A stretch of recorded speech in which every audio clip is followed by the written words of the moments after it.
مطمئن بنا لیا ہے۔ ہم ان ساری چیزوں کی ڈیمانڈ کرتے ہیں جو ہمارے مالک نے مناسب نہیں سمجھی ہمیں دینی۔ ہمیں اپنے آپ کو مطمئن کرنا چاہیے، سکون میں رکھنا چاہیے۔ اگر آپ تھوڑا سا اپنے آپ کو سکون دیں، اطمینان دیں، کہیں الحمدللہ، اللہ تبارک و تعالی جہاں جس کو چاہتا ہے وہاں اسے بٹھا دیا کرتا ہے۔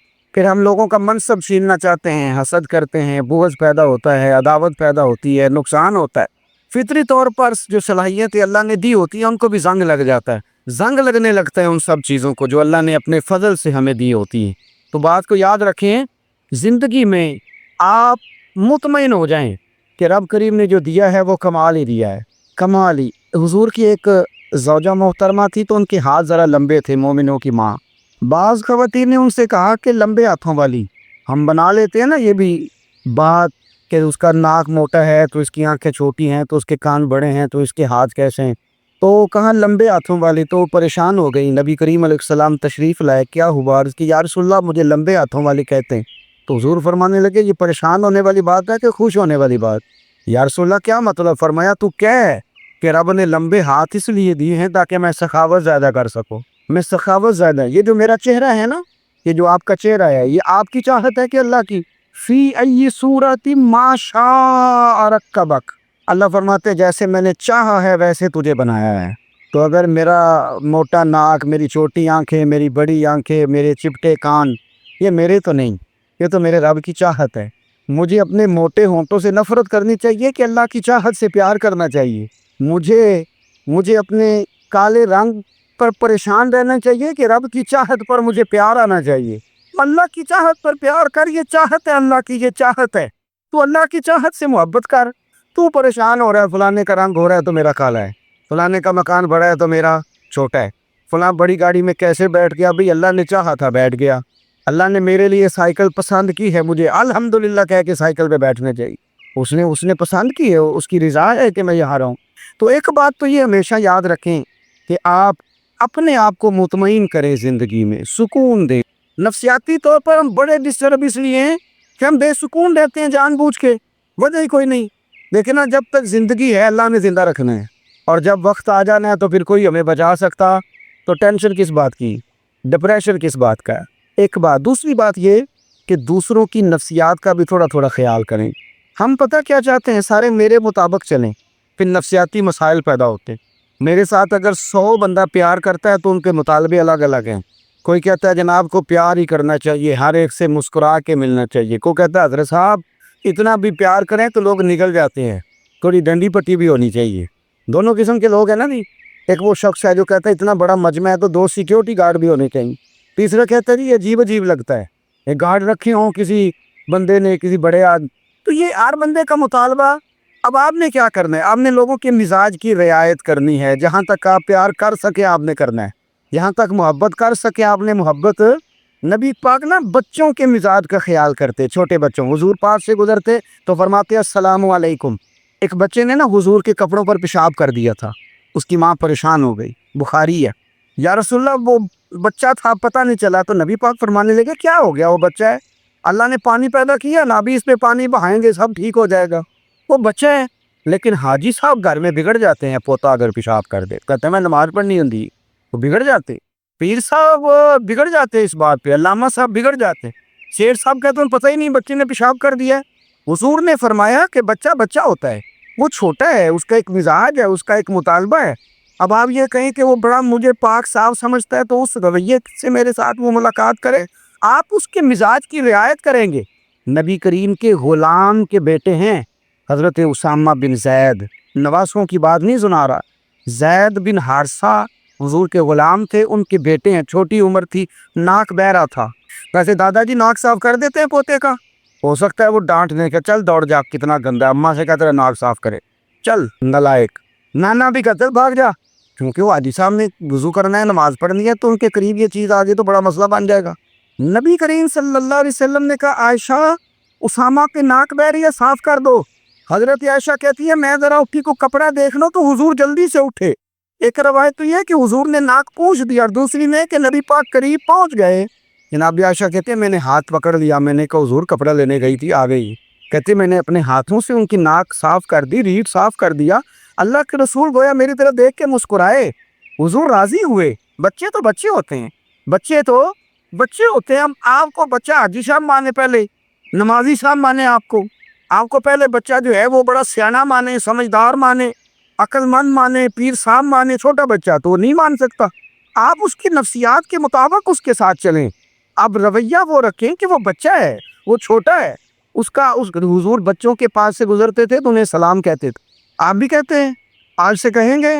حضور گزرتے چھوٹے کہتے السلام علیکم. اور نبی پاک صلی اللہ علیہ وسلم کبھی کبھی نا بچے کھیل رہے ہوتے تو حضور بیٹھ جاتے، فرماتے یار میرے سینے سے تو لگو. حضور زمین پہ بیٹھ جاتے، بچہ یوں ہاتھ پہ، بچہ دوڑا آتا، حضور کے سینے سے جب لگتا تو نبی پاک گر جاتے اور فرماتے اوئے ہوئے تم نے تو مجھے گرا ہی دیا ہے. یہ بچوں کے ساتھ آپ جو رویہ رکھیں گے وہ میٹھا ہوگا. اب آپ کہیں گے چونکہ اب میں ایک عہدے پہ ہوں، میں ایک منصب پہ ہوں، تو یہ آپ کی نفسیاتی کمزوری ہے. پھر کیا ہوتا ہے، بچوں کو ڈانٹ کے رکھا جاتا ہے، بے جا ڈانٹ ڈپٹ، بے جا سختی اور بے جا ان کے ساتھ رویے اور ان کے ساتھ بڑی عجیب و غریب قسم کی جو ہے وہ ہماری جو ہے وہ گھٹن گیپ آ جاتا ہے بچوں کے درمیان. بچے، میں کہا کرتا ہوں، پھر بچے ہمیں دکھ نہیں سناتے، وہ پھر غلط آدمی کو دوست بناتے ہیں، پھر اس غلط آدمی کو اپنی بات بتاتے ہیں، غلط آدمی رازدار بن جاتا ہے. آپ ان کی نفسیات کے مطابق ان سے پیار کریں، انہیں ٹائم دیں. آپ دیکھیں یہ کیا سوچتے ہیں، کیا کہتے ہیں، کس طرح کا ان کا رویہ ہے بچوں کے ساتھ. پھر نوجوان جب کوئی ہو جاتا ہے تو اس کی سوچیں جوان ہو جاتی ہیں. نوجوانوں سے معذرت کے ساتھ نبی پاک علیہ السلام نے نوجوانوں کی حکومت سے پناہ مانگی، نوجوانوں کی حکومت سے پناہ مانگی ہے، اس لیے کہ نوجوان بڑی جلدی پیار بھی کرتا ہے اور بڑی جلدی نفرت بھی کرتا ہے. سوچیں مضبوط نہیں ہوتی. نوجوان آدمی، جوان آدمی، بکھری ہوئی سوچیں ہوتی. میرے رسول کریم صلی اللہ علیہ وسلم نوجوانوں سے ان کے مزاج کے مطابق ڈیل کرتے تھے، ان کی طبیعت کے مطابق ان کی ذہن سازی کرتے. ہم نہ جوانوں کو وقت نہیں دیتے، ہم مطالبہ کرتے ہیں نوجوان سے کہ وہ ہے نوجوان باتیں بوڑھوں والی کرے. اگر جوانی میں بوڑھوں والی باتیں کرے تو پھر تو شیخ سعدی کہتے ہیں سارے بوڑھے چھوڑ کے اس نوجوان کے پاس بیٹھو، اس کے پاس فیض زیادہ ہے. اگر ایسا ہو جائے، کیونکہ در جوانی توبہ کردن شیوائے پیغمبری، یہ تو اچھی بات ہے. لیکن میرے عزیز اگر ایسا نہ ہو، ایسا ممکن نہ ہو، تو پھر نوجوان کو آپ اس کی طبیعت کے مطابق ڈیل کریں. آپ اس کی سوچ دیکھیں، اس کا رویہ دیکھیں، اس سے پیار کریں. نبی کریم علیہ السلام کے پاس ایک نوجوان داخل ہوا، اندر داخل ہوتے اس نے فٹافٹ ایک بات کر دی. کہنے لگا یا رسول اللہ مجھے زنا کی اجازت دے دے، میرے جذبات بہت بھٹک گئے، میں روک نہیں سکتا. ہمارے ہاں ہمارے گھر میں کوئی فون کرے تو ہم غیرت مند بن جاتے ہیں. میری غیرت کو گوارا نہیں کہ کوئی میرے گھر میں فون کرے، اور اگر میں کسی کے گھر میں فون کروں تو پھر غیرت کدھر گئی؟ پھر بھی آپ غیرت مند نہیں صاحب، پھر بھی آپ غیرت مند نہیں. اگر آپ کسی کے گھر فون کرتے ہیں تو آپ غیرت مند نہیں. تو یاد رکھیں اگر آپ یہ حرکت کر رہے ہیں تو پھر آپ کو بھی تھوڑا احساس ہونا چاہیے نا. نبی کریم صلی اللہ تعالی علیہ وسلم سے اس نے کہا مجھے زنا کی اجازت دیں. بھی حضور فرمانے لگے آگے آ جاؤ. حضرت عمر کہتے ہیں مجھے بڑا غصہ تھا، میرا دل کر رہا تھا اٹھوں اور 2 تھپڑ ماروں اسے. تو طریقہ بات کرنے کا. حضور نے بلایا، پاس بٹھایا، تھپکی دی، فرمایا ایک بات تو بتا، تیرے سوال کا جواب پھر دیتا ہوں، ایک بات تو بتا. یا رسول اللہ صلی اللہ تعالی وسلم ارشاد فرمائیے. حضور فرمانے لگے تو پسند کرتا ہے کہ تیری بہن کے ساتھ کوئی زنا کرے؟ پسند کرتا ہے تو کہ تیری بہن کے ساتھ کوئی زنا کرے؟ کہنے لگا حضور میں بات بھی سننا پسند نہیں کرتا.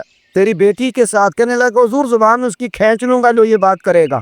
کہا تیری ماں، تیری پھوپھی، خالہ کا؟ حضور خبردار، کسی بندے کو میں اجازت نہیں دوں گا. رسول کریم فرمانے لگے جس سے تو زنا کی اجازت مانگ رہا ہے وہ بھی تو کسی کی بہن ہے نا، وہ بھی تو کسی کی بیٹی ہے. جو غیرت، جو حمیت یہ اپنے گھر کے بارے میں آتی ہے وہ دوسرے کے بارے میں کیوں نہیں آتی؟ جب نبی کریم نے اس نوجوان کو اس کے مزاج کے مطابق سمجھایا تو اس کی آنکھوں میں آنسو آ گئے. عرض کرنے لگا یا رسول اللہ صلی اللہ تعالی علیہ وسلم، حضور زنا کی ارادہ تو ایک طرف، آج کے بعد میری زبان پر اس کا نام بھی نہیں آئے گا. آپ سامنے والے کی نفسیات کو دیکھیں، آپ اپنے موڈ میں نہ رہیں. مجھے بڑی اچھی طرح یاد ہے ایک دفعہ نا مسجد میں ایک بچے نے نا آدھی بازوؤں کی شرٹ پہن کے نماز پڑھی. ایک بابا جی نے ان کو نا منع کیا، کہنے پورا کپڑے پا کے آیا کر، پتا نہیں تمہیں. وہ کہنے لگا، بچہ کہنے لگا نماز ہو جاتی ہے، بازو آپ فولڈ کر کے ایسے کر کے بڑے بازو فولڈ کر کے پڑھیں گے تو کراہت ہے، لیکن ویسے بھی آدھے بازوؤں والی شرٹ میں نماز ہو جاتی ہے، لیکن اچھا عمل نہیں. اچھا یہی ہے کہ آپ کے بازو پورے ہیں. تو بزرگ ان سے کہتے پورے کپڑے پہنو. کہنے لگا بھی ہو جاتی ہے نماز. میں بھی تھا تو مجھے انہوں نے کہا جی حضرت صاحب بات سننا. میں نے کہا جی حکم. کہنے لگے ان کپڑوں میں نماز ہو جاتی ہے؟ میں نے کہا جی ہو جاتی ہے. کہتے لگتا ہے منڈا چودھری آتا ہے.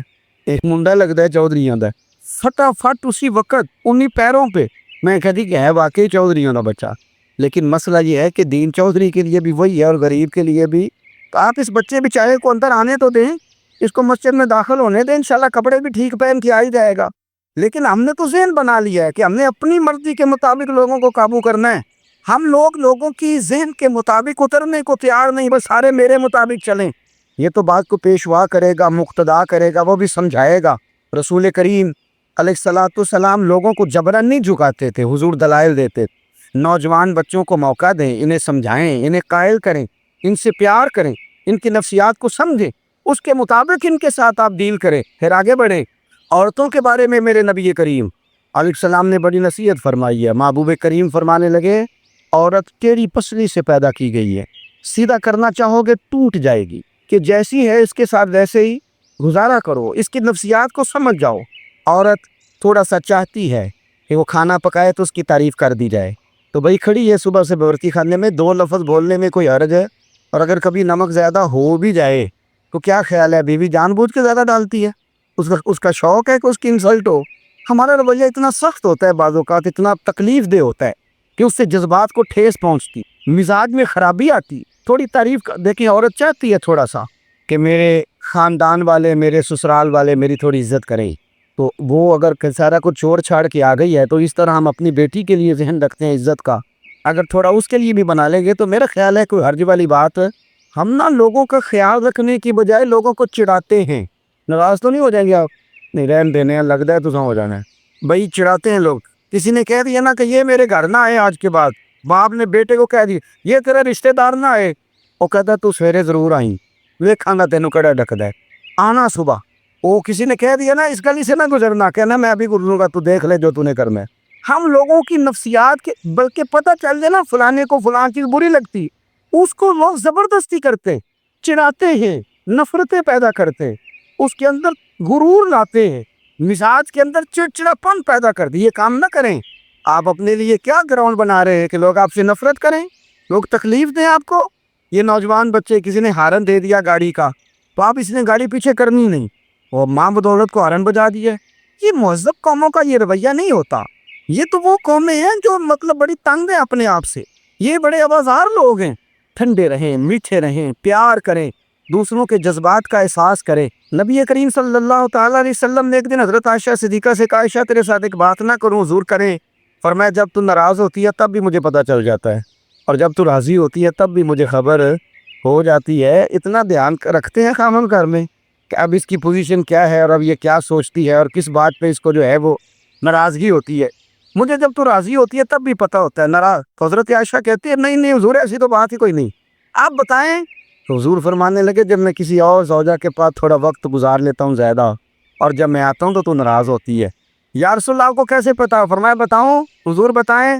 فرمایا اس وقت جب تو قسم اٹھاتی ہے تو کہتی ہے لا و رب ابراہیم, مجھے ابراہیم کے رب کی قسم.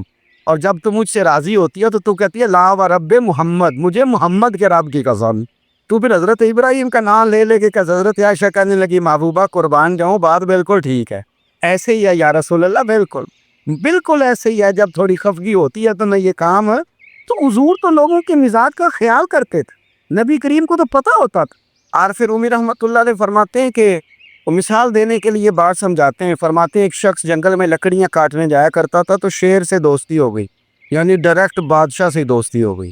اور بادشاہ بھی وہ جو جنگل کا بادشاہ ہے, جنگل کے بادشاہ سے دوستی ہو گئی. اب وہ لکڑہارا غریب آدمی تھا, لکڑیاں تو کاٹنی ہوتی تھی, تو وہ جنگل کا بادشاہ اعلان کر دیتا جانوروں کو کہ میرا دوست آیا, ایک تو کوئی تنگ نہ کرے, اور دوسرا یہ کہ سب لوگ مل کے اس کے ساتھ تعاون کرے. کبھی کوئی جانور لکڑیاں اکٹھی کراتا, کبھی کوئی اپنی پشت پہ گدھا, بیل, گھوڑا, خچر رکھ کے وہ لکڑیاں باہر چھوڑنے آتا. تو اب اس کی بڑی دھوم مچ گئی جنگل کے اندر. لکڑہارا مزدور تھا, وہ بادشاہ سے دوستی کر کے بادشاہ ہی بن گیا. وہ گھر آ کے نا بیوی کو اکثر بتاتا کہ میرا ایک دوست ہے, میں جاتا ہوں تو ساری پہلے ہی مخلوق کھڑی ہوتی ہے میرے استقبال کے لیے. دوستی جو بڑے سے ہو گئی ہے. بنا ہے شاہ کا مصاحب تو پھرے ہے اتراتا, وگرنہ شہر میں غالب کی آبرو کیا ہے.